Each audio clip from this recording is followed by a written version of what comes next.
channel Ngulik Horor.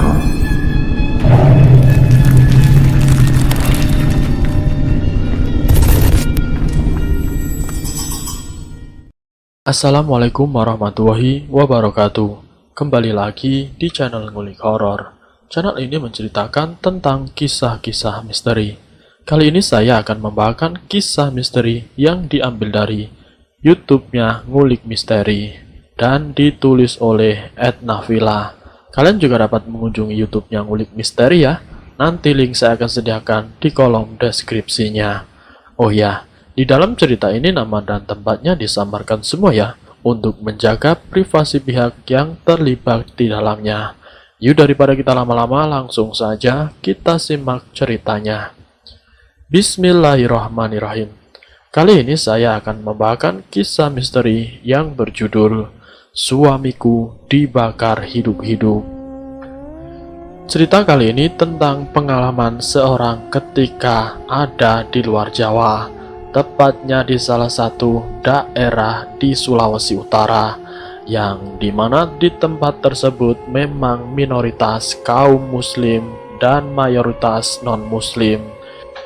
Yang namanya non-muslim di salah satu tempat dulu saya bekerja di Provinsi Sulawesi Utara, yang namanya pesta atau namanya hajatan besar, biasanya selalu memanggang atau memasak babi sebagai hidangan utama, dan itu menjadi menu favorit bagi masyarakat di sana, di mana hidangan-hidangan tersebut selalu dibarengi dengan miras atau minuman beralkohol.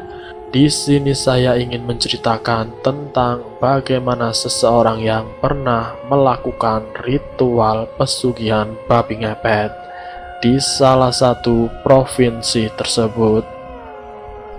Ketika ada seseorang yang pernah melakukan pesugihan babi ngepet, di mana babi yang memang menjadikan pesugihan yang dilakukan orang ini memang tidak terlalu nampak, dikarenakan lingkungan tempat dulu saya ngontrak atau bekerja di situ memang tidak jauh dari hutan yang memang banyak bermunculan babi hutan, yang dimana ketika pelaku pesugihan yang menggunakan ritual pesugihan babi ngepet di sini tidak mudah diketahui karena banyaknya kemunculan babi hutan di beberapa kompleks, sehingga tidak bisa langsung menebak bahwa kehilangan harta atau apapun itu disebabkan oleh pelaku pesugihan. Tapi yang namanya musibah sebagai ritual pesugihan tersebut, ada salah satu warga yang pernah menyaksikan atau melihat sendiri seekor babi yang sedang menggesek-gesekkan tubuhnya di salah satu tembok di kompleks perumahan dia tinggal. Tapi ketika dia menceritakan tentang pengalaman yang melihat sosok makhluk babi tersebut itu, tidak membuat seluruh warga kompleks perumahan tersebut percaya terhadap orang itu. Jadi yang mereka kira itu kemunculan babi hutan biasa yang memang sering muncul di kompleks-kompleks perumahan, di mana letak kompleks tersebut tidak jauh dari hutan. Yang namanya babi hutan itu sering muncul di area persawahan atau di ladang mereka. Jadi ketika orang mengira kalau salah satu warga melihat siluman babi yang menggesekkan tubuhnya, tidak langsung percaya. Tapi karena seringnya terdengar kabar seperti itu, bukan hanya di satu kompleks perumahan saja, tapi dari beberapa kompleks perumahan yang lain, itu sering mengalami kehilangan harta bendanya yang memang secara tidak wajar. Karena yang namanya kompleks perumahan pasti ada satpamnya. Kalau misalkan ada kemalingan atau apapun pasti diketahui. Tapi di sini kehilangan yang dialami para warga yang memang tinggal di kompleks perumahan tersebut itu tidaklah bisa dibuktikan. Jadi hanyalah kabar desas-desus tentang kehilangan harta benda yang setiap minggunya dari orang pertama yang pernah melihat siluman babi yang menggosok-gosokkan tubuhnya ini, menjadikan mereka sedikit percaya tentang kemunculan babi ngepet. Di tempat mereka tinggal di salah satu perumahan tersebut, akhirnya setiap malam ada yang jaga atau bergilir ataupun ronda. Padahal yang namanya kompleks perumahan, ya mohon maaf, waktu itu yang saya tahu orang-orangnya adalah orang pekerja semua, bukanlah orang-orang pengangguran. Jadi mereka itu setiap harinya beraktivitas di kantor. Setiap harinya punya pekerjaan sendiri-sendiri yang dimana setiap malamnya itu pasti mempunyai kesibukan masing-masing. Tapi karena keadaan yang meresahkan, akhirnya mereka menyempatkan diri untuk ikut ronda di setiap kompleks perumahan tersebut. Terjadi kabar di mana saya waktu itu sedang bekerja di salah satu tempat yang sangat gempar. Saya datang di situ, saya mendengarkan bahwa semalam itu ada kemunculan babi yang 2 kali terlihat oleh salah satu penghuni kompleks perumahan. Satu yang pertama di kompleks perumahan Antara, yang satunya lagi di kompleks perumahan Belia. Disinilah mulai banyak desas-desus bahwa ada salah satu orang yang melakukan ritual pesugihan babi ngepet. Waktu ketika kemunculan babi tersebut yang pernah ditangkap, ternyata yang ditangkap ini bukanlah babi hutan biasa, dan kepercayaan tentang pesugihan babi ngepet tersebut pudar kembali. Jadi waktu itu ketika mereka ronda, mereka melihat sosok babi itu sedang berada di depan rumah warga dan mereka rame-rame menangkap babi itu. Tapi ketika ditangkap, ternyata babi hutan yang kebetulan loncat pagar pembatas di kompleks perumahan tersebut. Di lain waktu di kompleks perumahan yang lain, setiap malamnya ini ada yang menjaga. Di situ mereka benar-benar melihat sosok orang yang menyerupai babi ngepet. Tapi karena bukti yang tidak bisa diwujudkan dan ditampilkan karena sosok makhluk yang menyerupai babi ini masuk ke dalam tembok warga dan menghilang begitu saja.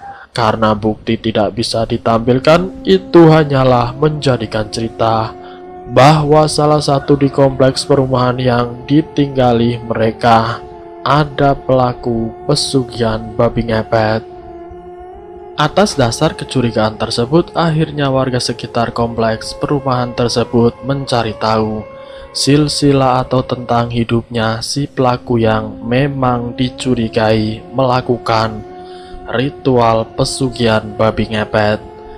Nah, kebetulan salah satu warga yang saya sebut di sini namanya Pak Anton. Pak Anton itu mencurigai salah satu orang yang bekerja satu kantor dengannya.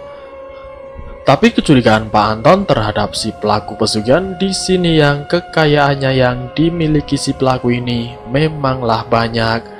Beberapa bulan belakangan ini satu motor dapat dia beli. Tapi semenjak perubahan atau semenjak kemunculan babi ngepet yang meresahkan warga ini, perekonomian si pelaku di sini sangat berubah drastis. Dari motor baru hingga mobil baru mampu dibelinya dalam satu waktu. Padahal Pak Anton yang memang jabatannya lebih dari si pelaku, di sini secara hasil atau gajinya di bawah dari Pak Anton. Pak Anton yang gajinya lebih besar saja tidak mampu untuk membeli mobil atau motor secara waktu yang sangat singkat dan bersamaan. Nah, di sini menjadikan bukti kalau salah satu warganya ini menjadi pelaku pesugihan, dan juga didasari dari warga yang lain yang mengetahui hilangnya babi yang masuk ke tembok rumah si pelaku pesugihan tersebut. Semenjak kejadian tersebut, lika-liku hidupnya ini menjadi target atau incaran warga. Keinginan Pak Anton untuk mengetahui tentang perilakunya di kantor, apakah jangan-jangan dia itu korupsi di kantornya. Tapi secara garis besar dia bekerja di kantor tidak menggunakan uang dari perusahaan. Inilah yang menjadi kecurigaan yang sangat besar terhadap kepada si pelaku tersebut. Pak Anton sendiri yang menceritakan kepada saya bagaimana hidupnya si pelaku pesugihan tersebut. Karena memang waktu itu Pak Anton ada hubungan kerja dengan saya. Jadi saya mendapatkan cerita ini lewat dari Pak Anton. Terus tentang pesugihan babi ngepet yang dilakukan setelah saya di sini, semenjak desas-desus itu hidupnya si pelaku berubah. Warga yang memang diresahkan oleh kehadiran babi ngepet yang membuat banyak kehilangan harta bendanya. Ketika di bulan-bulan tertentu banyak kemunculan babi hutan yang menjadikan salah tangkap sering dikaitkan dengan pesugihan babi. Tapi kenyataannya yang mereka tangkap ini adalah babi hutan. Di saat waktu yang memang sudah saatnya atau apesnya si pelaku pesugihan ketika sedang beroperasi di salah satu kompleks perumahan. Dan di situ ada warga yang memang sering sekali kehilangan harta bendanya. Dan yang saat itu sedang berjaga-jaga tanpa hentinya setiap malam. Di sini dia mendapati sosok babi tersebut yang memang sedang menggerak-gerakkan tubuhnya di salah satu tembok warga perumahan Athena, dan babi itu menjadi incaran warga. Warga yang mengetahuinya langsung saja mencari dan mengejar babi tersebut. Dikejarnya babi tersebut yang beberapa kali putaran kompleks perumahan tersebut. Dan yang namanya kompleks perumahan di situ ada batas atau pagar yang membuat kehidupan daripada si penghuni kompleks perumahan tersebut aman dari kemalingan. Karena memang jalan keluarnya ditutup dan babi itu tidak bisa keluar. Akhirnya babi tersebut tertangkap oleh warga. Babi yang tertangkap itu akhirnya dipanggang. Menurut mitos yang berkembang di wilayah sana di luar Pulau Jawa tentang bagaimana cara memasak babi, memang waktu dikejar babi itu terkena parang yang membuat babi itu larinya terpincang-pincang. Karena larinya terpincang-pincang mudah tertangkap dan menjadikan makanan atau menjadikan hal biasa mereka santap ketika menyajikan hidangan pesta. Nah, di sini warga yang memang mayoritas non-muslim tersebut menyiapkan kayu bakar dan sebagainya untuk memakan babi tersebut. Kalaupun memang itu babi hutan, ya dimakan. Kalau memang itu pun babi jelmaan, tetap mereka makan. Tapi ada hal-hal yang menurut warga di sini merasakan ada yang berbeda dengan babi tersebut. Ketika ditusuk dari belakang hingga ke ujung mulutnya, babi itu tidak mengeluarkan darah. Ditusuk dengan pipa besi yang sudah dipanaskan, ditusuk dari belakang sampai ke mulutnya, dan dipanggang hingga diguling-gulingkan. Ketika sudah matang, mereka mencoba memakannya di salah satu tubuh bagian babi tersebut dengan campuran bumbu dan sebagainya, tapi mereka merasakan keanehan dari rasa babi yang biasa mereka makan. Kalaupun keanehan tentang rasa, apakah dikarenakan karena kaki babi yang memang sudah terlempar parang sehingga mengeluarkan darah dan rasanya berbeda. Tapi dari pengalaman warga-warga yang memang ketika makan babi hutan yang sudah terluka, rasanya itu biasa saja. Tapi tidak dengan babi ini. Rasanya sangat aneh walaupun sudah dicampur dengan berbagai macam miras. Dengan berbagai macam bumbu, rasa itu tetap aneh. Di sini yang membuat warga enggan melanjutkan makan babi itu dikarenakan dari beberapa warga yang sudah mencicipi bagian tubuh dari babi tersebut. Rasanya sangat-sangat aneh. Keanehan-keanehan tersebut ketika di salah satu bagian kepalanya yang seharusnya kuping atau telinga dari babi tersebut yang seharusnya memanjang tapi seakan-akan terlihat seperti telinga manusia. Disinilah yang membuat para warga akhirnya memberhentikan makan babi tersebut. Semenjak kejadian itu yang membuat mereka merasa aneh tentang rasa babi tersebut. Di keesokan harinya kabar tentang babi yang mereka makan ini gempar sekali, yang membuat berita itu tersiar atau terdengar sampai ke telinga Pak Anton. Pak Anton yang sesegera mungkin melihat kondisi babi yang sudah dipanggang yang tidak habis dimakan oleh para warga. Pak Anton melihat keanehan tersebut, dan warga di sini yang memang merasa ganjil, merasa janggal dengan babi yang mereka panggang. Di sini Pak Anton tidak langsung percaya bahwa itu adalah babi jelmaan. Pak Anton akhirnya menyelidiki tentang babi yang mereka makan lewat perilaku kehidupan si pelaku yang memang dicurigai oleh Pak Anton yang bekerja satu kantor dengannya. Pak Anton menyelidiki tentang berangkatnya si pelaku yang memang satu kantor, tapi 1-2-3 hari semenjak babi yang terpanggang yang Pak Anton lihat si pelaku tidak masuk bekerja, bahkan hampir 1 minggu penuh. Pak Anton tidak melihat salah satu tetangganya yang melakukan pesugihan tersebut tidak berangkat. Langsung saja Pak Anton menemui istrinya dan menanyakan tentang keberadaan suaminya. Di sini Pak Anton bertanya tentang bagaimana dan kemana suaminya.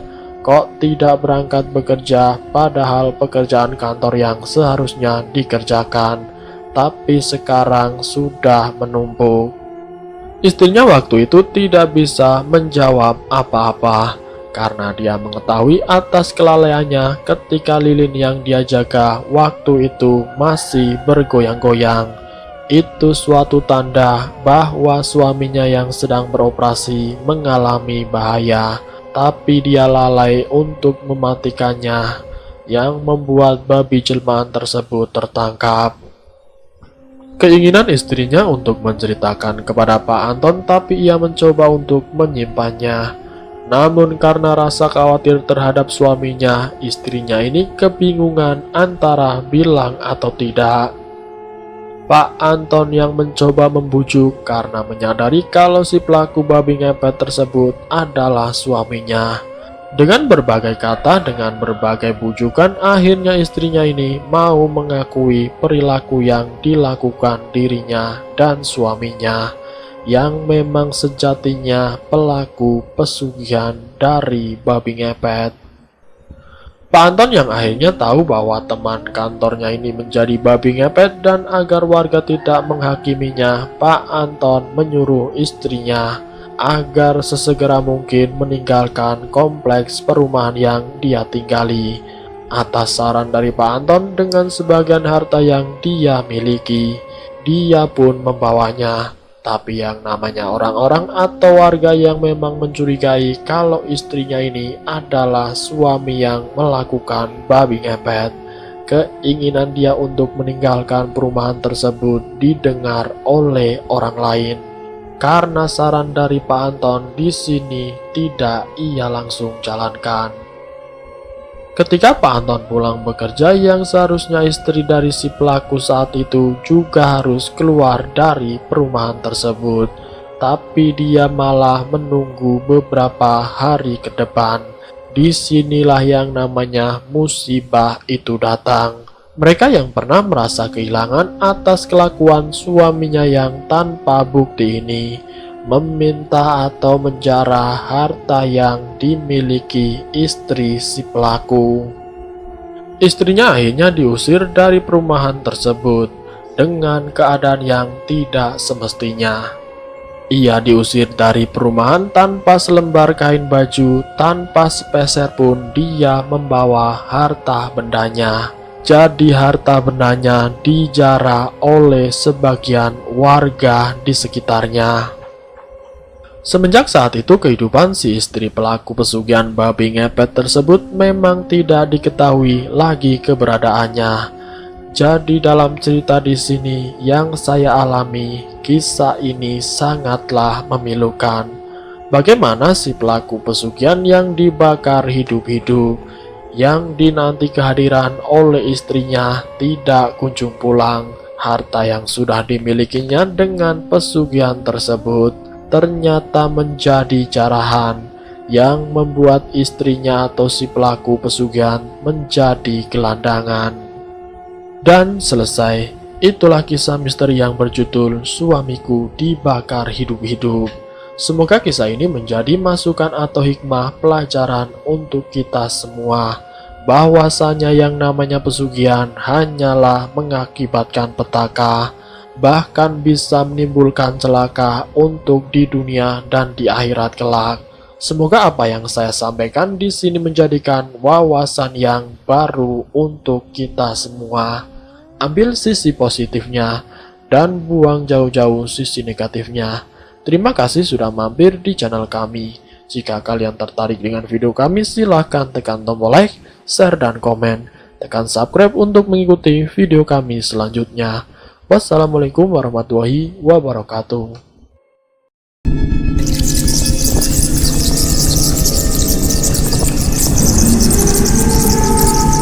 Selamat datang di channel Ngulik Horor.